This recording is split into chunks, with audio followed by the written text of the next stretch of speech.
15 की हम बात कर रहे हैं। Y limited issued 15,000 12% preference share of 10 rupees each. Y limited क्या कर रहा है कि 12% प्रेफरेंस शेयर मार्केट में इशू करना चाहता है ना, जिसकी प्राइस क्या बेटा 10 रुपीज ईच है और नंबर ऑफ शेयर्स कितने होंगे 15,000। तो देखो हम लोगों ने बात की थी कि शेयर्स के दो बच्चे हैं, एक कौन है इक्विटी और दूसरा कौन है प्रेफरेंस। क्लियर बेटा यहाँ पे? तो हम लोगों को क्वेश्चन में दिया है 12% प्रेफरेंस शेयर बेटा, 12% प्रेफरेंस शेयर।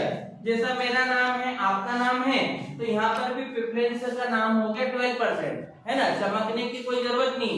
ये एक तरफ से हम क्या बोल रहे हैं कि ये उसका नाम है। क्लियर? और यही बेटा जब शेयर्स पर क्या इशू होता है डिविडेंड, है ना, तो कई बार ये इंटरेस्ट के लिए रेट निकालने में भी हमारे क्या है यूजेबल हो जाए। कंफर्म यहाँ पे? तो कहीं ना कहीं 12% का हम यूज इसलिए भी कर सकते हैं। ठीक, आगे हम बात कर रहे हैं बेटा क्वेश्चंस में कि नंबर ऑफ शेयर्स की प्राइस क्या दे रखी है 10 रुपीज दे रखी है। तो और बोल दिया किस पर एंट्री करना है अपन को, लमसम पर, कि sir 10 rupees is to the public, the amount of was issued in lump sum. अब अमाउंट किस पर इशूड हो रहा है, लमसम पर। तो क्वेश्चन में बोला है कि sir Y limited company 12% preference share 15,000 है जो शेयर और फेस वैल्यू है उसकी 10 रुपीज, वो मार्केट में इशूड कर रही है और सारा अमाउंट जो है वो एप्लीकेशन पर हमें रिसीव हो गया। तो बेटा सेम एंट्री, क्या डेट वगैरह है क्या, नहीं है सर। तो bank account debit, bank account debit. Clear? अब बेटा मैं अभी नॉर्मली लास्ट हमने एक क्वेश्चन करा था, वहां लिखा था हमने to share application and allotment. Clear? Application and allotment. अब क्वेश्चन में यदि वो मुझे इक्विटी बोल देगा बेटा तो इस ब्लैंक पेज पे मैं क्या लिख रहा हूँ, इक्विटी होगा।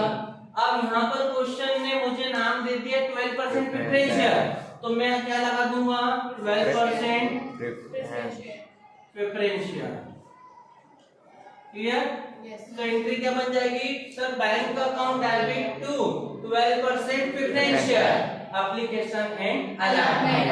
नंबर ऑफ शेयर सर 15,000 है और पर शेयर वैल्यू कितनी है 10। तो प्राइस कितनी हो गई बेटा 1,50,000 एंड 1,50,000। नरेशन बना देंगे कि sir being 12% preference share application, preference share क्या जाएगा application and allotment money received इन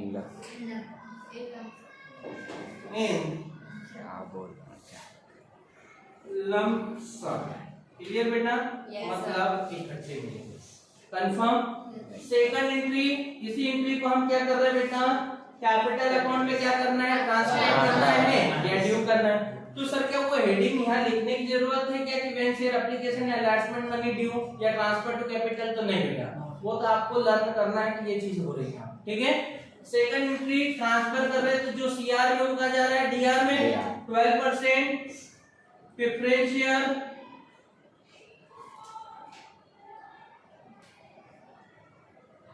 भाई 12% preference share application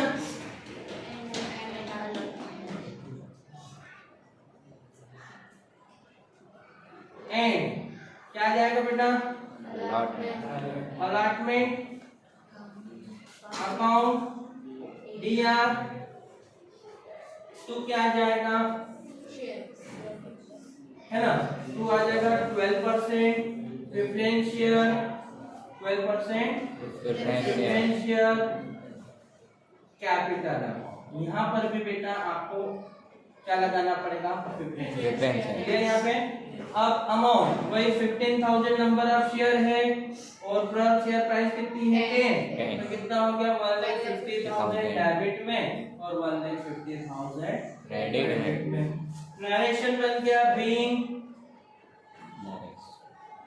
12% preference share application 12% preference share application and allotment money is due. Clear.